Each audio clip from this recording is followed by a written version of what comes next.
there, this is Laura Lunardi with Esports, and today we're going to be reviewing how mythic items have been changing League of Legends over the course of a year.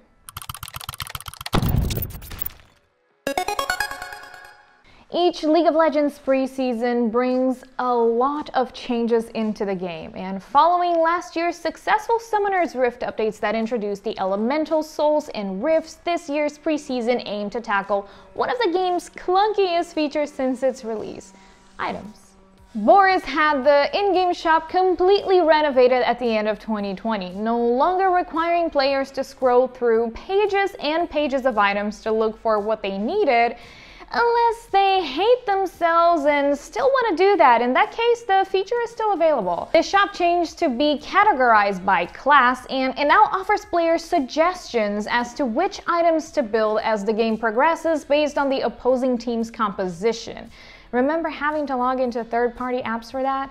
Because I do. While the item shop changes were eventually welcomed by the community, there was another feature that immediately made a lot of LoL fans angry: mythic items. Shop placed each item into a distinct category based on its power, ranging from starter, basic, epic, legendary, and the newly introduced mythic. This new class of items aimed to bring out each champion's true strengths, but limited their power to one of these items per player.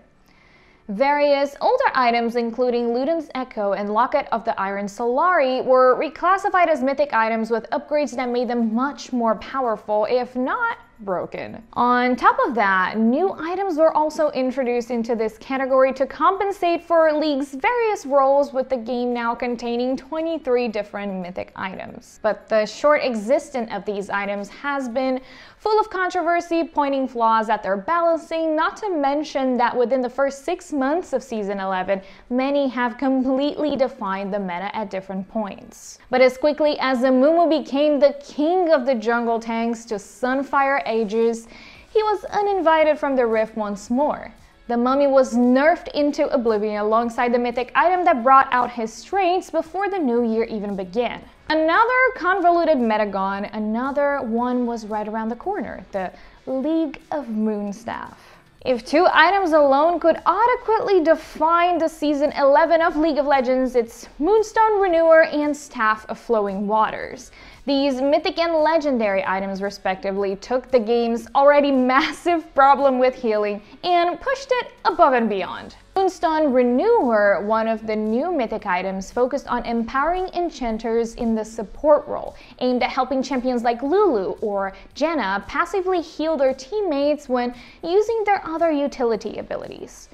Players often opted to take the new legendary item Staff of Flowing Water with the Moonstone Renewer, since it provided additional damage boost to allies affected by these types of abilities. What ended up happening, however, was that this combo kind of completely took over the Rift. These items weren't confined to the support role. Champions like Nidalee and Lilia adopted this combination of items within the jungle, where their consistent damage could proc the passive of these abilities often. Thanks to their low cost and notable AP offer, these items quickly took the place of more standard AP jungler mythic items like Leandra's Anguish and Night Harvester. These jungle champions became much more effective in using these items, since their role throughout the game is to roam and constantly be in contact with their teammates, as opposed to most supports who are usually confined to helping their ADCs and only occasionally leave their lanes to help out, the mid lane or whatever. But where this combo shined the most was in team fights, where multiple champions took these 2 items. At that point, not even Grievous Wounds could tear down the opponents, since their health bars were constantly regenerated to full, while simultaneously granting major power boost to their allies. Despite the combo buffs once more in patch 11.11, these items have yet to shine again due to the tuning of other jungle support mythic items that have streamlined many champion builds. Enchanters like Lulu and Karma, who previously have opted for Moonstone Renewer and Staff of Flowing Waters, still build the legendary item, but their mythic choice has shifted to Shurelia's Battle Song in most cases.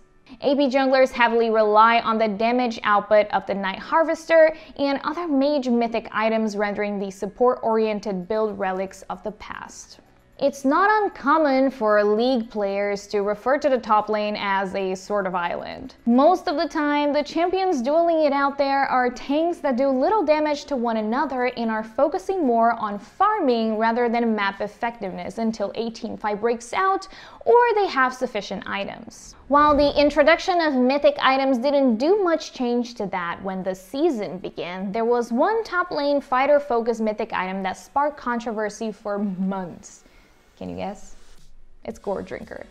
The new item possesses an active effect that allows champions to restore a massive chunk of their health based on the number of enemies in their immediate vicinity.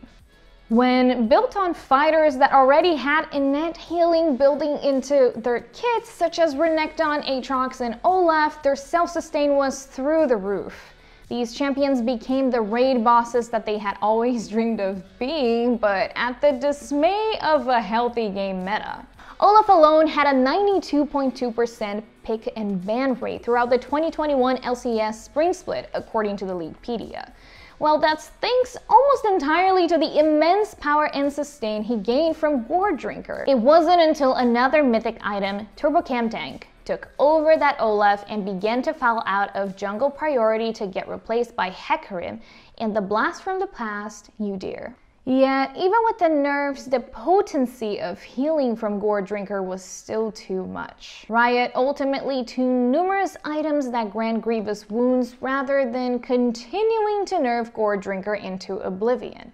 By doing so, Riot acknowledged that the healing part of League of Legends was very frail.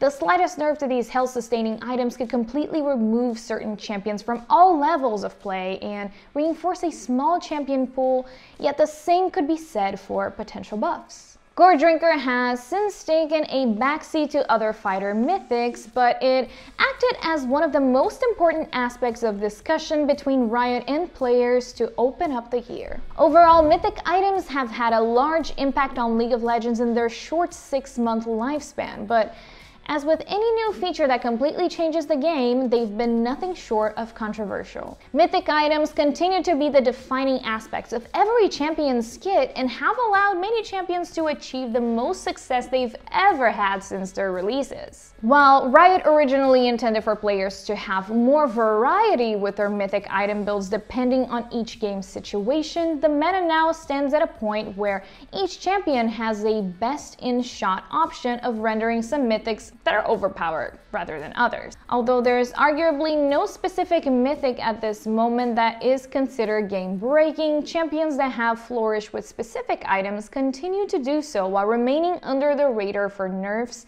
making the issue a lot more convoluted than simply nerfing the items or the champions themselves. Riot Games has been going through an ongoing balancing nightmare, keeping a close eye on the impact of mythic items.